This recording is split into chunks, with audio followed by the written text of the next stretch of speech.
श्री स्वामी समर्थ. वास्तुशास्त्राप्रमाणे देवघर कसं असावं याचा एक तुम्हाला नमुना दाखवतो. हे माझंच देवघर आहे स्वतःचं. तर माझ्या हॉलमध्ये हे ईशान्य कोपऱ्यामध्ये देवघर आहे, ते आपण बघूया. चला. श्री स्वामी समर्थ. हे माझं देवघर आहे.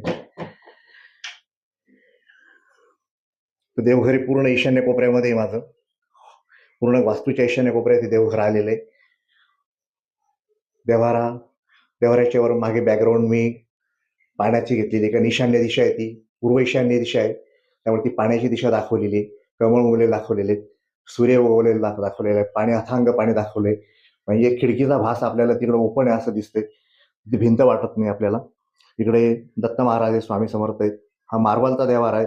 तर बरेचसे शंका घेतात लोक की मार्बलचा देवारा चालतो का? तर वास्तुशास्त्रावर मार्बलचा देवारा चालतो, फक्त त्याला वर कळस नसावा. त्या पद्धतीने ओम, स्वस्तिक हे असते तर चालतात. त्या पद्धतीने देव माझे मार्बलच्या देवाऱ्यामध्ये ठेवलेले आहेत. इकडे लक्ष्मीनारायण आहेत, कुबेर भगवान आहेत. इकडे हे अष्टलक्ष्मीचं मेरुपृष्ठ श्रीयंत्र आहे. 8 हत्ती 8ही बाजूने दाखवलेले आहेत. इकडे अखंड दिवा तेवत असतो. त्या पद्धतीने हे माझं देवघर बघताय तुम्ही. त्या देवघरामध्ये इकडे उत्तर ईशान्येला खिडकी आहे. त्या खिडकीला गाय वासराची प्रतिमा लावलेली आहे. पण एक कर्टन केलेला आहे, तो कर्टन आपल्याला वर करता येतो. नंतर इकडे उत्तर भिंत आहे देवघराची, तिथं कुबेर भगवानची स्थापना केलेली आहे. कुबेर महाराज तिथं स्थापन केलेले आहेत आणि कुबेराची पूजा वगैरे इथे याच्यात केली जाते. त्या पद्धतीने माझे देवघर तुम्ही आता बघतायत. देवांची रचना कशी ही पण बघा.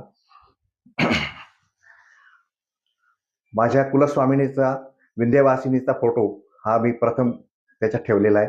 मध्ये गणपती ठेवलेले आहेत आणि गणपतीच्या उजव्या हाताला संपूर्ण पुरुष देवता ठेवलेले आहेत आणि डाव्या हाताला श्री देवता ठेवलेले आहेत. म्हणजे लक्ष्मी आहे, अन्नपूर्णा आहे, गोपाळकृष्ण आहे तिकडे. या पद्धतीने ही यंत्राची रचना केलेली आहे, देवांची रचना केलेली आहे. हा इकडे कलश भरून ठेवलेला आहे. हा अखंड कलश असतो. नारळ 1 वर्षानेच त्याला बदललं जातं. पाणी मात्र दर आठवड्याला बदललं जातं. नारळ मात्र त्याला वर्षभरात कोंब येतो, झाड उगतं आणि हे आपल्या चैत्र पौर्णिमेपासून पुढच्या चैत्र पौर्णिमेपर्यंत हे नारळ ठेवलं जातं. हे 2 हत्ती ठेवलेले आहेत पूजेचे. शंख ठेवलेला आहे, शंख देवता आहे. नंतर इकडे यंत्रावरती अष्टमीला पौर्णिमेला कुंकुमार्चन होतं. इकडे धन्वंतरी देवाचे फोटो आहे. इकडे ह्या तुळशी आपल्या जपाच्या माळा टांगलेल्या आहेत. इकडे मोराची पिसं ठेवलेले आहेत. ते लक्ष्मीला, कुबेराला